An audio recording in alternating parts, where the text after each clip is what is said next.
Have you ever loved someone deeply and still felt trapped inside your own reactions? Have you ever wondered why the people closest to you can trigger the oldest pain the fastest? Welcome back to the channel. Today we are going to talk about relationships in the most honest way possible. Not as romance advice and not as a set of tricks to keep someone. We are going to talk about relationships as a spiritual classroom. The place where your mind, your karma, your tenderness, your fear, your expectations, and your desire to be seen all come out of hiding. The first main point is that relationships do not only reveal who the other person is, they reveal what you are attached to inside yourself, what you are afraid to lose, and what you secretly believe you need in order to be okay. The second main point is that healing inside relationships is not mainly about controlling outcomes. It is about practicing awareness, wisdom, cause and effect, compassion, and inner discipline so you can love without turning love into a cage. Let me start with a story that sounds simple on the surface. There is someone named Maya. Maya is kind, thoughtful, and sensitive. She also carries a quiet anxiety that she hides behind competence. She is the person who replies quickly, remembers details, tries to make people comfortable, and does not like conflict. Her friends call her caring, her partners call her loyal. But inside, Maya often feels like she is walking a tightrope. If someone pulls away even a little, her stomach tightens. If someone replies late, her mind starts building stories. If someone seems distracted, she wonders if she did something wrong. She tells herself she is just an emotional person. She tells herself she should relax. She tells herself this is how love is. But what she is really experiencing is not only love. She is experiencing attachment mixed with fear. Then Maya meets someone named Jordan. Jordan is calm, independent, and not very expressive. Jordan likes space. Jordan loves Maya, but Jordan does not want constant contact. At first, Maya finds Jordan's calmness soothing. It feels stable. It feels grown up. It feels safe. Then, the first trigger happens. One evening, Maya sends a message. Jordan does not respond for hours. Jordan is not doing anything cruel. Jordan is simply busy, or tired, or not attached to the phone. But Maya does not experience it as neutral. Maya experiences it as danger. Her mind begins narrating. Jordan is losing interest. Jordan is choosing someone else. Jordan is bored of you. You are too much. You always ruin things. Her chest tightens. Her breath shortens. She checks the phone again and again. She tries not to, but she does. She tells herself she will stop. Then she checks again. Her body is in a survival loop, even though nothing is actually happening. Finally, Jordan replies with a normal message. Sorry I was caught up. Hope your night is good. Maya should feel relieved, but she does not. She feels angry. The anger is confusing because she loves Jordan. Why would she feel angry? The anger is the nervous system trying to regain dignity after fear. It is also the inner child saying, "Do not scare me like that again." But Maya does not understand it as that. She interprets it as Jordan's fault. So she replies coldly. Jordan feels punished. Jordan withdraws. Maya feels abandoned again. The cycle begins. This is how decent people can create suffering without intending to. Now let us slow down and look at what is really happening, because this is where the wisdom is. Many spiritual teachers say relationships are a mirror. Not only a mirror of your preferences, but a mirror of your unfinished work. When you sit alone, you can imagine you are peaceful. When someone you love ignores you or misunderstands you, you discover what peace is really made of. Peace is not the absence of triggers. Peace is the ability to stay present when triggers arise. In the language of cause and effect, the cycle between Maya and Jordan is not fate. It is repeated causes producing repeated results. Cause 1 is an internal event. Maya experiences uncertainty and interprets it as danger. That interpretation is often older than the relationship.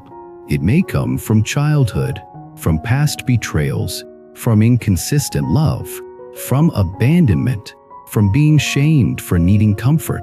The present moment simply activates the old imprint. Cause 2 is behavior. Maya seeks reassurance through checking, through subtle testing, through coldness, through pressure, through emotional intensity. Cause 3 is Jordan's response. Jordan experiences pressure and protects independence by withdrawing. Result is distance, then more fear, then more control attempts, then more withdrawal. After enough repetitions, both people call it incompatibility, when sometimes it is simply an unexamined pattern. Does that mean they should stay together no matter what? No, wisdom includes discernment. But many people leave relationships carrying the same inner pattern, then recreate the same suffering with a different person. That is karma in action. Not mystical, not punishment, just repetition. So what is the way out? The way out begins with one brave shift. Stop making your partner responsible for your inner state. That does not mean partners do not affect each other. They do. It means you stop outsourcing your stability. When you outsource stability, love becomes bargaining. And bargaining always breeds anxiety. A wiser approach is to treat your inner state as your practice. Maya begins to learn this when she hears a teaching that changes her life. The teaching is simple. The people you love will keep pressing the buttons you pretend you do not have. They are not pressing them to hurt you. They are pressing them because they are there, and life will find them. At first, Maya feels defensive. She thinks, so it is my fault. But then she hears the deeper meaning. It is not fault. It is responsibility. Responsibility is power. If you are responsible for your inner reactions, you can change them. If everything is the other person's fault, you are helpless. Maya starts practicing something new. The next time Jordan replies late, she feels the surge. But instead of acting immediately, she pauses. Pause is a spiritual act. Pause is the moment where karma can be rewritten. She notices the sensations: tight chest, buzzing hands, spinning thoughts. She says silently, fear is here. She does not call it truth. She calls it fear. That naming creates space. Then she asks a gentle question. What am I really afraid of right now? The answer is not, I am afraid Jordan is late. The answer is deeper. I am afraid I do not matter. I am afraid I will be left. I am afraid I am too much. I am afraid I cannot handle loneliness.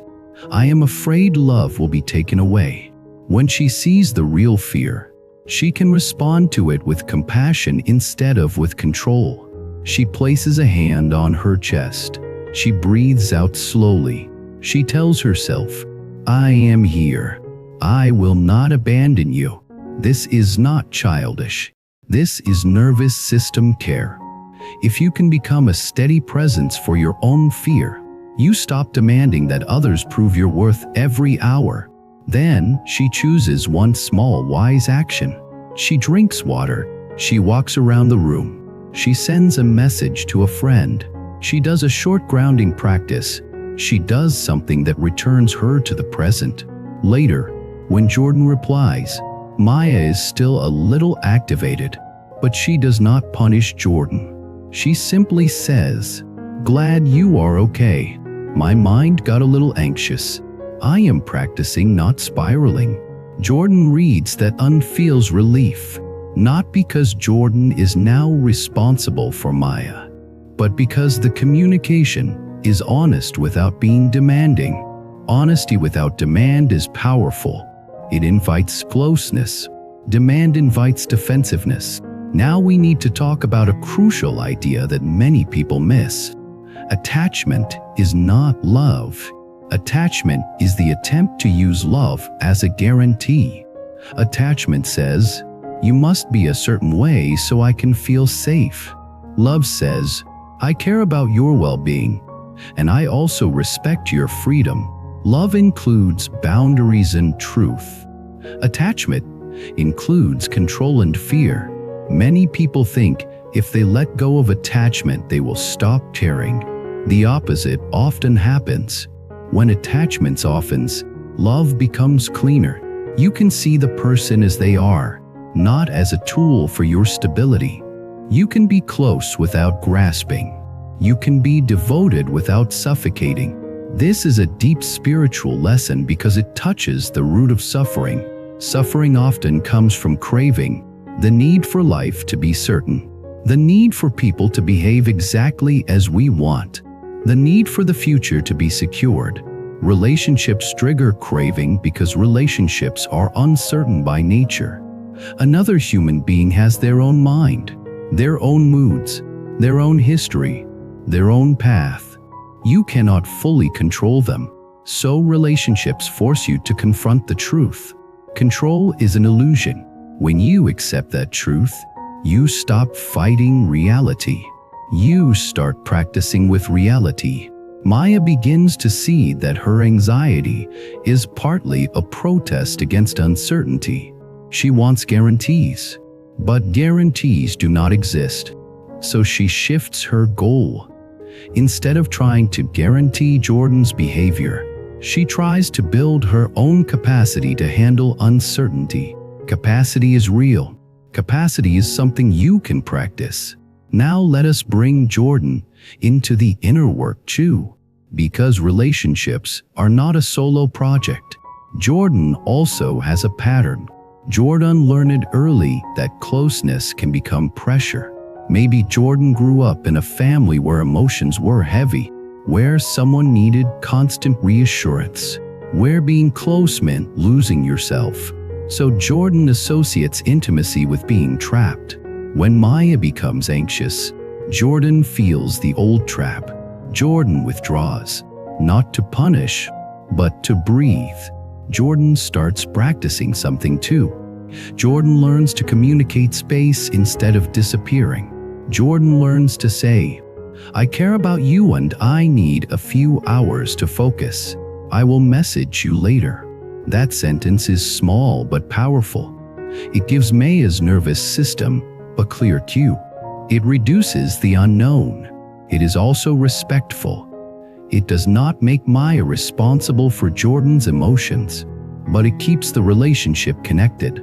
This is conscious relationship practice. Two people learning to take responsibility for their patterns instead of blaming each other for having patterns. Now, not all relationships can or should be saved. Wisdom includes recognizing real harm. If someone is abusive, manipulative, chronically disrespectful, or dangerous, compassion includes protecting yourself. But many relationships suffer not from evil, but from unconsciousness. So let us talk about unconsciousness in relationships. Unconsciousness looks like this. You react before you understand. You punish instead of expressing. You test instead of asking. You keep score instead of repairing. You demand mind reading instead of speaking. You disappear instead of staying present. You attack instead of setting boundaries. You avoid truth to keep comfort, then explode later when comfort becomes unbearable. All of this is human, but it creates suffering. Consciousness looks like this. You pause. You feel. You name what is happening. You take responsibility for your emotional state. You communicate clearly. You set boundaries kindly. You repair after conflict. You see your partner as a person, not as a symbol of your wounds. You keep your heart open without abandoning your dignity. You practice again and again. Practice again and again is the key phrase. Relationships are not solved. Relationships are practiced. This is where spiritual wisdom becomes very practical. A teacher like Ram Dass often pointed toward the idea that relationships are part of the path, not distractions from the path. The path, because relationships reveal where you are still asleep. They reveal where you still cling. They reveal where you still act from fear. And they also reveal your capacity for compassion. Compassion in relationships does not mean you allow everything. Compassion means you see the humanity in the other, even while you protect yourself. Compassion means you do not turn every conflict into a war. Compassion means you remember that your partner also has a nervous system, also has fear, also has patterns. When you see that, you can meet each other with more kindness. But compassion has to be paired with wisdom, because compassion without wisdom becomes enabling and self-betrayal. So what does wise compassion look like? Wise compassion says, I understand you are stressed, and it is not okay to speak to me with contempt. Wise compassion says, I understand you need space, and I also need a clear time when we reconnect. Wise compassion says, I know you are afraid, and I will not accept manipulation. Wise compassion says, I love you, and I am not available for chaos. This is how boundaries become love. Now let us talk about another hidden cause of suffering in relationships. Many people use relationships to escape themselves. They want someone to make them feel worthy. They want someone to give them identity. They want someone to fill a hole they have not learned to hold. When the other person fails at that impossible job, resentment grows. This is why even good relationships can feel disappointing if you bring an unconscious contract into them. The contract says, you must heal me, but no one can heal you the way you can heal you. Others can support. Others can love. Others can reflect. Others can help you feel seen, but the work of becoming whole belongs to you. When you bring wholeness into love, love becomes lighter. It becomes joy, not desperation. Maya begins to build a life outside Jordan, not as a threat, not as distance, but as balance. She invests in friendships. She invests in creative work. She invests in movement and health. She learns to sit alone without collapsing into stories. She learns to comfort herself. She learns to enjoy her own company. As she becomes more whole, she becomes less demanding. And as she becomes less demanding, Jordan becomes less defensive. Their dynamic shifts. This is cause and effect. Change a cause, change a result. They still have conflict sometimes. Of course, they are human, but conflict becomes less poisonous because they learn repair. Repair is one of the most sacred skills in love. It is the ability to return after rupture. It is the ability to say, I am sorry for my tone. I was scared. It is the ability to say, I felt triggered and I made it your fault. It is the ability to say, I withdrew and that hurt you. I will try to communicate better. Repair is not humiliation. Repair is strength. Without repair, small conflicts become permanent distance. With repair, conflict becomes growth. Now, there is another spiritual layer that relationships teach. Impermanence. Even the best relationship will change. People change. Bodies change. Seasons change. Moods change. Circumstances change. If your love depends on everything staying the same, your love will suffer. But if your love can move with change, your love becomes resilient. This is why clinging creates suffering.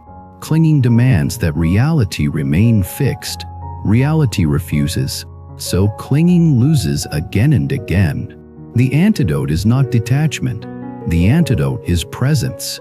Presence is loving what is here without demanding it last forever. Presence is appreciating without grasping. Presence is being with your partner now, not as a guarantee of the future, but as a real moment. This does not mean you do not plan. It means you do not confuse planning with possession. When Maya practices presence, she starts enjoying Jordan more. She stops standing for signs of abandonment as often. She starts noticing small acts of care. Jordan making tea. Jordan remembering something she said. Jordan showing up when it matters. These small acts become evidence that love is real, even if it is not expressed the way Maya originally imagined. Jordan also grows. Jordan starts noticing that independence is not the same as isolation. Jordan learns to let Maya in without feeling trapped. Jordan learns that intimacy can include space. Jordan learns that vulnerability is not weakness. Vulnerability is trust. Their relationship becomes less about rules and more about truth. Now let me tell you a second story, because it highlights another angle. There is someone named Leo. Leo is charming, passionate, and intense. Leo falls in love fast. Leo says big words early. Leo wants fusion. Leo wants to feel like the relationship is everything. At first it feels romantic. Then it becomes exhausting. Leo dates someone named Sam. Sam is kind, steady, and values calm. At first, Sam is attracted to Leo's passion. Sam feels chosen. Sam feels special. Then Sam starts feeling overwhelmed. Leo wants constant reassurance. Leo interprets any boundary as rejection. Leo becomes jealous. Leo asks questions that sound like love but feel like interrogation. Sam starts walking on eggshells. Leo says, "I just love you so much." Sam says, "I feel like I cannot breathe." This story shows the difference between love and craving again. Leo is not evil. Leo is afraid. Leo believes that if love is not intense, love is not real. Leo confuses anxiety with devotion. This often comes from earlier conditioning. If love was unpredictable, intensity feels familiar. Calm feels suspicious.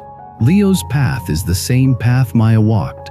The path of building inner safety soul stops being used as anesthesia. This is why spiritual practice matters. Without practice, relationships become a place where we demand relief from each other. With practice, relationships become a place where we learn to be free together. Freedom together is the real miracle. Freedom together means you can be close without control. You can have space without abandonment. You can disagree without contempt. You can repair without humiliation. You can love without losing yourself. That kind of love is not only romantic, it is spiritual, because it requires you to release ego habits. It requires you to release the need to be right. It requires you to release the need to win. It requires you to release the need for the other person to carry your pain. It requires humility. It requires compassion. It requires wisdom. It requires practice. Now, let us make this practical in a way you can actually use. The next time you feel triggered in a relationship, try this inner sequence. First, pause and breathe out slowly. Second, name what is happening inside you. Fear, anger, shame, sadness, loneliness. Third, locate it in the body. Chest, throat, belly, hands. Fourth, offer one kind sentence to yourself. This is hardened, I am here. Fifth, ask what you truly need. Reassurance, clarity, rest, a boundary, connection, space. Sixth, Communicate the need in a clean sentence without blame. When you do not reply for hours, I feel anxious. Can you let me know when you are busy? Or, I feel overwhelmed right now. I need 10 minutes to calm down. Then I want to talk. Or, I feel hurt by that tone. I need respect in how we speak. 7. Watch what happens. A healthy relationship can meet clean needs with effort and respect. An unhealthy relationship will punish you for having needs, or will manipulate you, or will dismiss you consistently. This is discernment. Discernment is wisdom. Wisdom protects compassion from becoming self-betrayal. Now let us talk about the deepest layer. At the center of many relationship struggles is one question: can I be with myself? If you cannot be with yourself, you will use relationships as escape. If you can be with yourself, relationships become sharing rather than begging. So the most important relationship is the one you have with your own mind. When your inner relationship is harsh, you will demand soothing from the outside. When your inner relationship is compassionate, you can receive love without clinging and give love without fear. That is the path. I have seen people change their love life without changing partners, simply by changing patterns. I have also seen people leave relationships that were not safe and become healthier because they stopped confusing intensity with love. In both cases, the turning point was awareness. Awareness is the moment you stop sleepwalking in your own life. And this is what I hope you take from today's story. Relationships are not there to complete you. They are there to reveal you. If you approach them with wisdom, they become a path of awakening. If you approach them with craving, they become a cycle of suffering. Choose the path. Thank you for being here with me. Now I want to hear from you. What is the most common rigor you notice in your relationships? And what do you think it is really protecting inside you? If you feel comfortable, share one practice you want to try the next time you feel activated. Subscribe to the channel if you want more long-form stories that turn real-life struggles into spiritual practice with compassion and clarity.